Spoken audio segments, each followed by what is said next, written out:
देखिए, ऐसा लगता है जैसे ईडी को विपक्षी पार्टियों के लिए बनाया गया हो और जिस प्रकार से लगातार ये कार्रवाई कर रहे हैं, हम जायज़ कोई भी कार्रवाई हो उसके लिए हमें कोई एतराज़ नहीं है। जो भी कार्रवाई के कहीं गलती है उसमें कार्रवाई करें, लेकिन नाजायज़ और इस प्रकार की कहानी तैयार करके किसी पे कार्रवाई करना वो गलत है।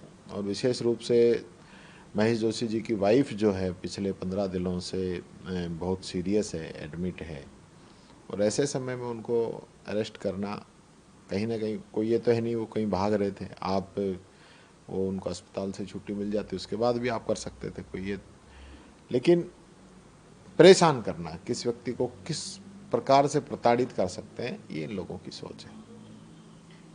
डीजीपी ऑफिस कल आप गए वहाँ पर, और जवाहर सिंह मैडम जी का कहना है कि एक नाटक का मंचन है, क्योंकि पुलिस सीएम की सुरक्षा में किसी ने सेंध लगाने की कोशिश करी और पुलिस ने उस पर कार्रवाई करी। उसके बाद आप डीजीपी ऑफिस चले गए, एक अपशब्द भी निकला। सुरक्षा में सेंध है क्या? अगर सीएम को काले झंडे दिखाना सुरक्षा में सेंध है तो ये तो रोजाना मंत्रियों को, मुख्यमंत्रियों को, नेताओं को रोज काले झंडे देखने पड़ते हैं, तो फिर राजनीति में क्यों आए? इतना अगर आपको अपोजिशन का डर है, जनता अपनी बात कह नहीं सके, तो इतना भारी आपके अंदर इस चीज़ को लेकर डर बैठा हुआ है कि कोई हमें काला झंडा नहीं दिखाए, कोई हमें विपक्ष में बोले ही नहीं, जो आप कर रहे हो वो सब सही है, तो ये तो चलने वाला नहीं है।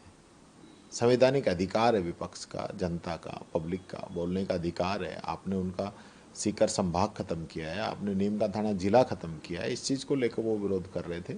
उन्होंने कोई हथियार नहीं था, उन्होंने कोई पत्थर नहीं मारा, उसने कोई लठ नहीं चलाया, किसी प्रकार का कोई उसने गलत कृत्य नहीं किया। काले झंडे दिखाया, सांड रास्ते में आ गए तो गाड़ियाँ और धीरे हो गई, नहीं तो साइड से ही दिखा रहा था।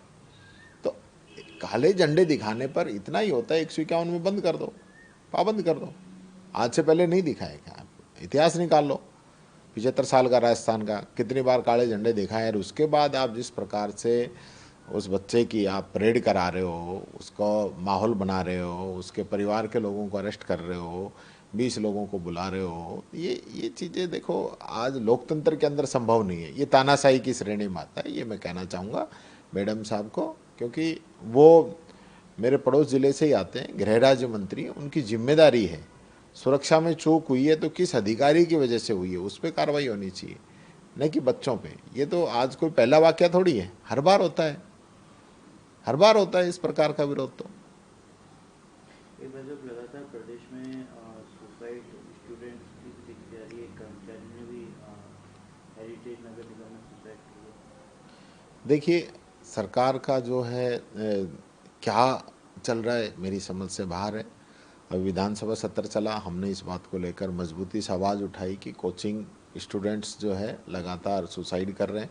कोटा के अंदर विशेष रूप से हम बात करें, और अभी जनवरी से लेकर अब तक 14 बच्चों ने सुसाइड किया है प्रदेश के अंदर, जो बहुत ही गंभीर संख्या है।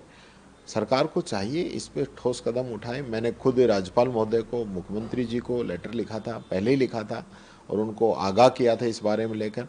लेकिन मेरे को ऐसा लग रहा है कि जैसे सरकार ने कोई मिली भगत कर रखी हो कोचिंग संस्थानों से, कि कोई ऐसा कानून नहीं बनाना चाहती हो।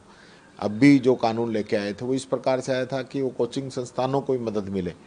आप किस ओर जा रहे हो? क्या भागम भाग है? जब जिंदगी नहीं है बच्चों की, जीवन ही नहीं रहेगा, तो किस प्रकार से आप उनको पढ़ा रहे हो, किस ना उन पे आप प्रेशर डाल रहे हो, बच्चे डिप्रेशन के अंदर आ रहे हैं। तो ये जो सरकार का रवैया है ये इस, और मैं समझता हूँ चाहे वो अधिकारी हो, चाहे सरकार के लोग हों, नेता हो, मंत्री हो, उनका इस ओर ध्यान नहीं है।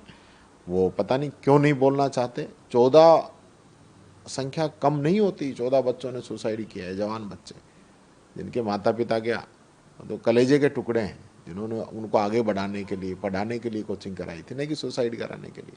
तो हम सबकी सामूहिक जिम्मेदारी है, इस पर कड़े कानून बनाएं, कड़े कदम उठाएं। अभिभावकों से भी कहना चाहूँगा बच्चों पे ज़्यादा प्रेशर नहीं बनाएं, इस ओर हमें ध्यान रखने की ज़रूरत है। लेकिन कहीं ना कहीं मुझे लगता है कि सरकार इस पर कार्रवाई नहीं करना चाहती, कोचिंग वालों से इन लोगों की मिलीभगत हो सकती है।